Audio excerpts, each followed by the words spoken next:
What is up, Iwu crew?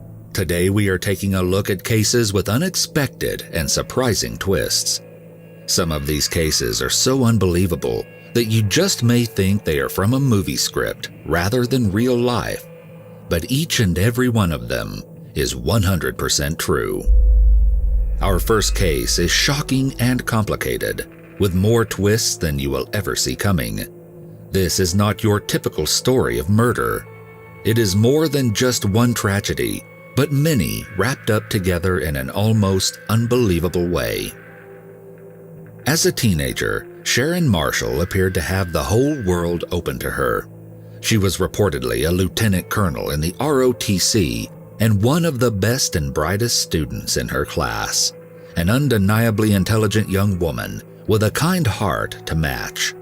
Upon graduating from high school in 1986 from Forest Park, Georgia, Sharon had earned a full-ride scholarship to the Georgia Institute of Technology with the plan to study aerospace engineering so that she could fulfill her dream of working at NASA. Despite this incredible opportunity, Sharon never went to college, as she was harboring a secret. Sharon was pregnant during the final months of high school by her boyfriend, who she never told about the baby. Sharon hid her secret well, and she ended up giving birth and allowing a wealthy couple from Texas to adopt the baby boy. However, the pregnancy had shaken up her life plans, and at one point, she apparently even tried unsuccessfully to run away with her boyfriend. After losing her chance to attend college, Sharon ended up moving to Tampa, Florida for a new start with a man named Franklin Delano Floyd.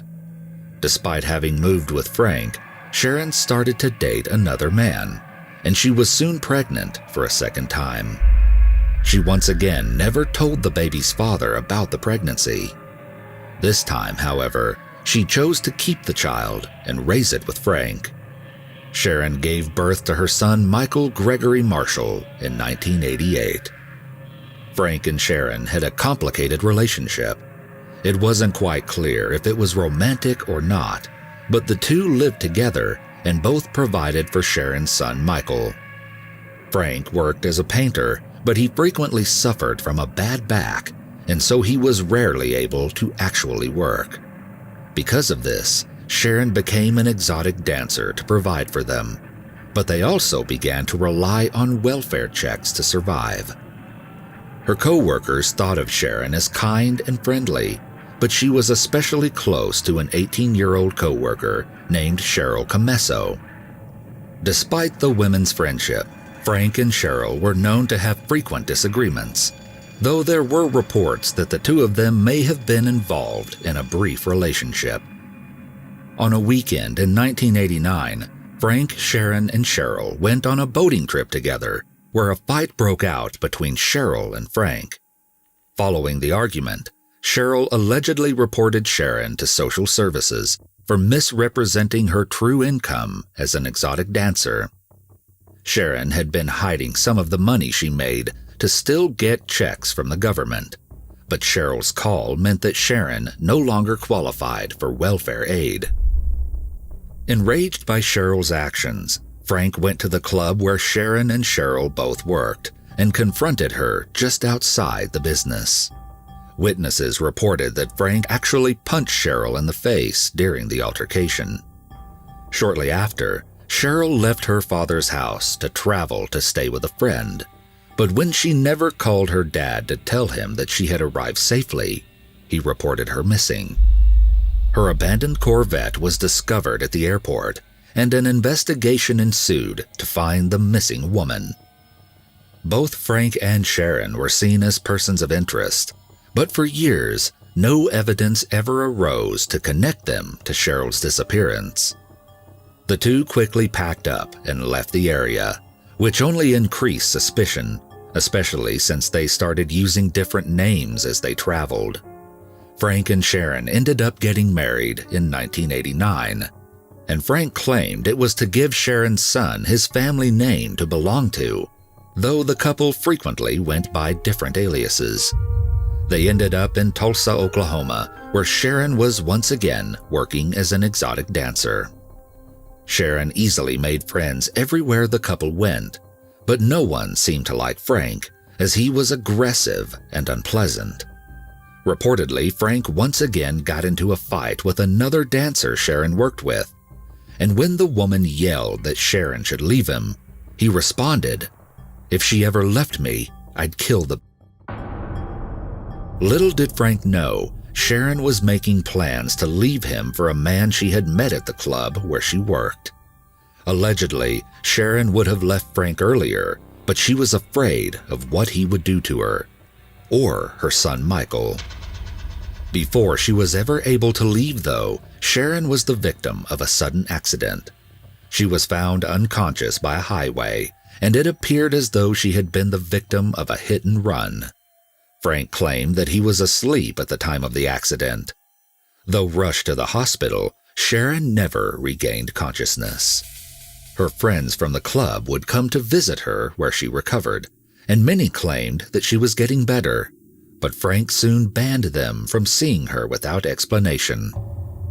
5 days after the incident, Sharon died from her injuries, but many were suspicious of Frank's strange actions, especially since Sharon seemed to be recovering before suddenly dying.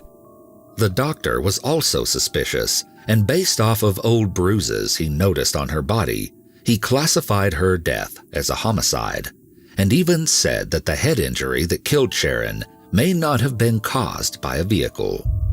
Though no one could prove that Frank had been the one to run over Sharon, or that he had possibly killed her while in the hospital, many came to that same conclusion, especially when her co-workers had been the ones to pay for her headstone, rather than Frank. Frank soon contacted life insurance companies to claim the $80,000 policy he had taken out on Sharon only a few months prior to her death. The problem was that Frank frequently used aliases, and so the social security numbers he provided never matched his name. After a few tries, he finally provided his real name, Frank Delano Floyd. It was then that all of Frank's lies began to unravel. It turned out that he had quite the criminal history. When Frank was 19 in 1962, he was convicted of abducting and assaulting a 4-year-old girl, which resulted in him being sentenced to serve 10 to 20 years in prison. However, he escaped the mental hospital where he was first placed by stealing a vehicle.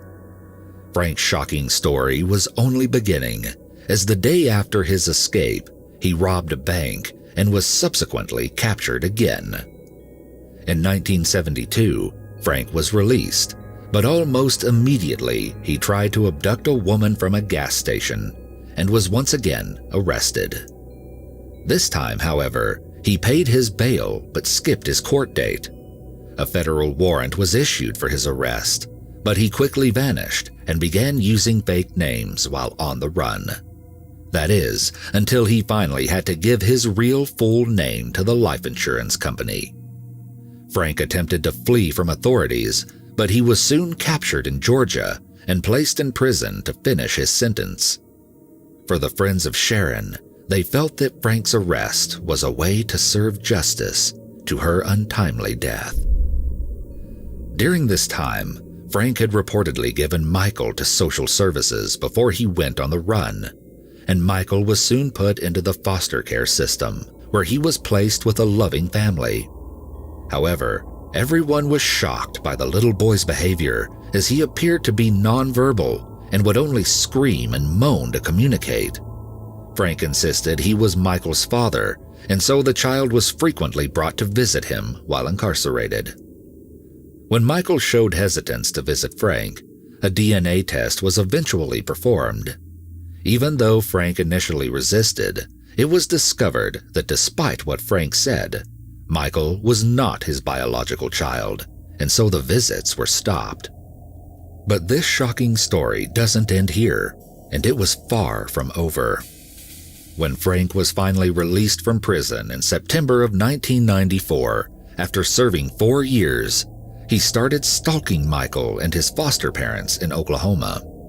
He knew he would never be given custody of the child, and so he devised a plan to take him.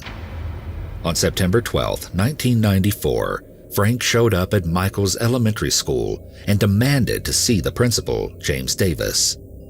When he wasn't allowed to take Michael, Frank pulled out a gun and threatened Davis.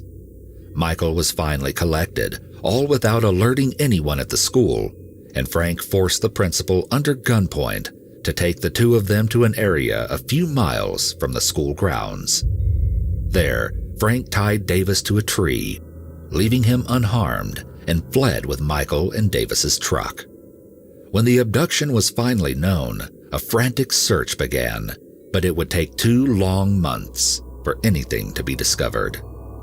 Frank was found in Louisville, Kentucky, and arrested, but there was no sign of Michael.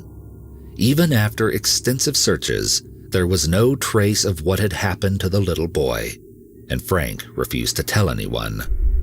Talking about Michael to the police, Frank stated, "It's none of your business where he is, nor do I care how much any of you in Oklahoma miss him or love him." The first of many twists was revealed during Frank's trial for kidnapping Michael. In 1995, skeletal remains were found covered in vines in Pinellas County, Florida.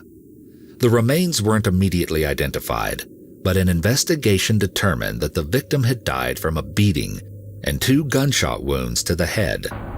Later that year, a mechanic in Kansas purchased a truck at an auction, and inside he found a large envelope filled with 97 photographs depicting a woman who had been beaten and bound. The truck had once been in the possession of Frank Floyd, who had stolen it while he was passing through the area in 1994, before eventually abandoning it. The photos were compared to the unidentified remains, and a wound to the photographed woman's cheekbone matched one on the recovered skull. The skeleton was soon named as belonging to Cheryl Camesso. Frank was convicted for kidnapping Michael, who still hadn't been found, but was classified as missing, and he was consequently sentenced to 52 years in prison. He then went on trial for the murder of Cheryl Camesso, where he was found guilty and sentenced to the death penalty. But the photos uncovered in the truck revealed something else even more shocking, bringing to light another twist in this case. The pictures also showed Frank assaulting a young girl, but these images were much older than the ones of Cheryl. A search began to find the identity of the girl. This is where the case took an alarming turn. It wasn't until 2014 that Sharon's true identity was officially uncovered. To find the truth about Sharon and the pictures, we have to go back. After being released from prison, and while he was on the run for attempted abduction, Frank got married in the mid-1970s to Sandy Chipman. At the time, he had used the alias Brandon Williams, and so Sandy hadn't known who he really was. The marriage was far from romantic, especially as it had begun with them tying the knot at a truck stop. Sandy had 4 kids at the time, and she herself didn't have the cleanest record. She left her kids in Frank's care when she had to spend 30 days in jail after being caught passing bad checks. When Sandy was finally released from prison, she found that her house was empty and her children gone. It appeared that Frank had taken them and moved.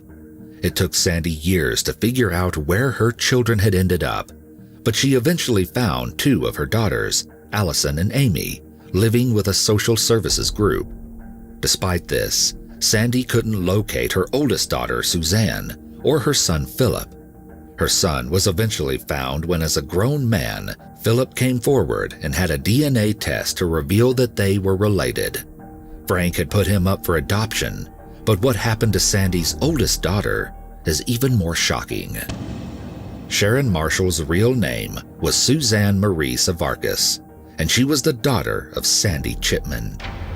In a truly alarming twist, Frank had taken Sandy's children and split them up over different social services groups, but raised Suzanne as his own daughter. Frank and Suzanne moved frequently and across several different states. Frank told many different stories to those around him about how he had come to care for the young girl, but in most, he claimed to have rescued her when she was abandoned by her parents. At this time, he was calling her by the alias of Tanya Hughes. Yet by the time that the young girl graduated from high school, she was going by the name of Sharon Marshall. It turns out that Sharon was kidnapped as a child by Frank, her own stepfather, who raised her, frequently assaulted her, later married her when she was an adult, possibly killed her, and then kidnapped her child after she died. It was a twist that investigators found too unbelievable to be real, and yet it was true. Also revealed in 2014 was that after almost 20 years of lies, Frank finally admitted to what many had suspected by this time, that he had murdered Michael by shooting him while on the run. He had hidden his body along Interstate 35, but an intensive search didn't reveal anything. It was later concluded that Michael's body may have been eaten by wild hogs in the area. Frank Floyd was never found guilty of Sharon's murder, though popular consensus believes he is also guilty of this crime. To this day, he refuses to talk about Sharon's death. Frank is still awaiting his penalty for Cheryl's murder on death row. Our next case is no less shocking or tragic. On August 24, 1980, Gregory Villemin was born to his parents Jean-Marie and Christine Villemin. The family lived in La Panche-sur-Vaillon in eastern France, where Jean-Marie worked as a factory foreman after being promoted. The couple had just moved into a newly built home soon before welcoming their bright baby boy. By all accounts, the family was happy and successful. But then things took a startling turn. The Villemin family began receiving anonymous threatening letters and phone calls promising revenge against Jean-Marie. The letters and calls never specified what the sender wanted revenge for, only that they were seeking it. Over 4 years, the threats continued and expanded to include Jean-Marie's parents as well. Then, on October 16, 1984, while playing in the garden, 4-year-old Gregory disappeared. Christine quickly noticed that her son wasn't on the front yard anymore and called the police. As the police began their search, Christine drove around the nearby small village in a panic. No trace of the 4-year-old could be found. As the search continued, Gregory's uncle received an anonymous phone call that stated, "I've kidnapped the boy. I've strangled him and I've thrown him in the river Vaillon. I have my revenge." The next day, before anything could be further explored, Jean-Marie found a letter that appeared to be posted to them at the time Gregory was taken. It read, "I hope you die of grief, boss. Your money won't bring back your son. Here's my revenge, you..." Gregory's body was found later that day near Docelle in the Vaillon River, only 7 kilometers from his home. He had been drowned with his hands and feet bound and his wool hat pulled over his face. His family was absolutely devastated. The case of Gregory's murder, which horrified the French public, became known as the Affaire de Gregory. The killer was soon referred to as Le Corbeau, or the Crow, based off of a famous French film that had a similar theme to the threatening notes the family had received. After intense investigation, police had a suspect narrowed down by handwriting experts who analyzed the ominous letters and a key witness statement. In 1985, Bernard Laroche, Jean-Marie's cousin, was arrested and questioned based on a statement from his 15-year-old sister-in-law. But Laroche denied being the Crow, and soon his sister-in-law took back her statement, saying that it had been coerced. Even though Laroche was eventually cleared and freed, Jean-Marie stood in front of reporters and made a vow that he believed Laroche was guilty of murdering his son, and that he would kill him. But the case took another shocking twist on March 25, 1985, when the handwriting experts determined that Gregory's own mother, Christine, may have written the threatening letters. Only 4 days later, Jean-Marie went to Laroche's work, determined to avenge the death of his son, and not believing that his wife was guilty. There, he shot and killed his own cousin as he was leaving the building. Jean-Marie was convicted of murder and sentenced to 5 years in prison. In July of the same year, Christine was charged with the murder of their son. She was pregnant with twins at the time, but went on a hunger strike to protest her innocence. For 11 days, she refused to eat, and she was eventually freed after an appeal found that she had been convicted with flimsy evidence and no real motive. However, Christine's tragedy wasn't over yet. As she was released, she collapsed and reportedly miscarried one of her babies. She wasn't officially cleared of all charges until 1993, and Jean-Marie was released from prison after serving only 2.5 years in 1987. After so much turmoil, the Villemont family was still no closer to knowing who had killed Gregory. For decades after Gregory's death, the case continued to haunt France and was reopened and re-examined with tests done to the letters the rope used to bind him and DNA testing on Gregory's clothing and the saliva on the stamps used to post the letters. But it was no use. All was found to be inconclusive. In 2017, the case was once again reopened, and this time there was new evidence which resulted in 3 arrests, once again shocking France.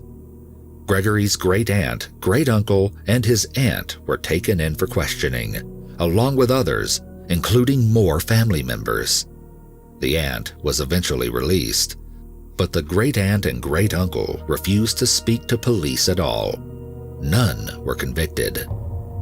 A different tragedy soon struck, when the magistrate, Jean-Michel Lambert, who was in charge of the first investigation, took his own life because of the pressure and criticism he faced with the case still being unsolved 33 years after Gregory's death. The why of Gregory's death has never been answered, but some cite jealousy within the Villemont family as a possible cause, and others suggest that the fact that the letters called Jean-Marie boss could mean it had to do with his work. Either way, no real evidence or suspect has been found, but almost everyone in the Villemont family has been under suspicion at some point. In December of 2020, the case was once again reopened, but this time police are determined to uncover the real identity of the Crow once and for all. New interviews have been conducted, and police are relying on a brand new technology called stylometrics, which looks at the style, syntax, punctuation, and turns of phrase used in the threatening letters to identify the killer. A new suspect has been identified, but so far has not yet been named.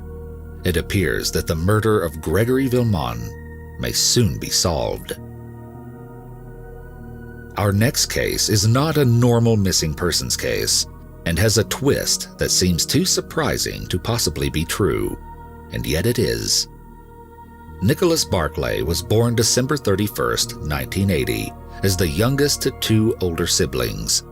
He had a rather normal childhood in San Antonio, Texas, but as a preteen, he started to develop a reputation as a troubled kid. Nicholas was known to have a history of fighting physically and verbally with his mother, skipping school, threatening his teachers, stealing shoes, and even breaking into a convenience store. By only 13, Nicholas had a juvenile criminal record for his antics, and allegedly 3 tattoos that his friends had given him with an unsterilized needle. At some point, Nicholas was diagnosed with attention deficit disorder. His mother was reportedly so exasperated with his demanding supervision that she asked her older son Jason to come and live with her to aid in the young boy's caretaking. On June 13, 1994, Nicholas called home looking for someone to pick him up after playing basketball in his neighborhood. His older brother Jason answered the phone, but refused to wake up their mother, who had been working late nights, and instead told Nicholas to walk home. But he never arrived. Unfortunately, with Nicholas's reputation, few believed something was wrong when the 13-year-old couldn't be found. Most were inclined to believe he had run away and he would return at some point soon. This theory was given credence by the fact that the day after he vanished, he had a court hearing to decide if he would be sent to a rehabilitation center. But still, after not returning for longer than normal and with his mother's pleading, an investigation to find Nicholas was finally started. For months, there was no sign of him. The only clue was 3 months after Nicholas's disappearance when Jason called the police to say that he could hear his younger brother breaking into their garage. Yet when police arrived, there was no evidence of forced entry, nor any sign of Nicholas, but they couldn't understand why Jason would lie about such a thing. After years passed, the Barclay family started to come to terms with the fact that they may never see Nicholas again. That is, until this case took a surprising and unusual turn. Few missing children's cases end in the child being found, and yet, in 1997, 3 years after he went missing, the Barclay family was told that Nicholas had been found alive and safe. Despite this joyous news, there was something rather strange about the phone call. Nicholas was said to have been found in Linares, Spain, after having been taken by a child trafficking ring that had moved him all the way to Europe. After years of being held captive, Nicholas had managed to escape. The police told the Barclays that Nicholas had been forced to speak only French for the 3 years he was gone, and had been hurt during his time away from them. Carrie, Nicholas's older sister, flew to Spain to identify and retrieve her missing brother. Things did not go as planned, though, as Nicholas appeared afraid of his sister, especially the fact that she might not recognize him and force him to remain in Spain.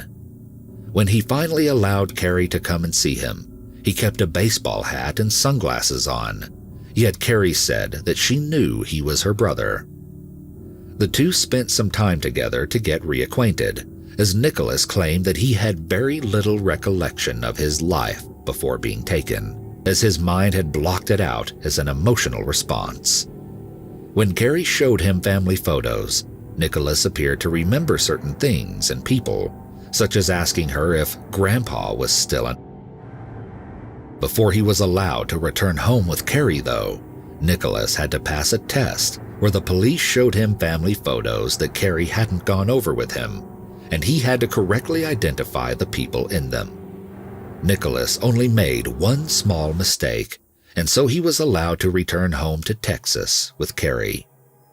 Even though the Barclays were delighted to finally have Nicholas back, there were a few things that they couldn't ignore, one being the most obvious, which was the fact that their brother had been blonde with blue eyes when he was taken, but the boy who came back from Spain had dark hair and brown eyes.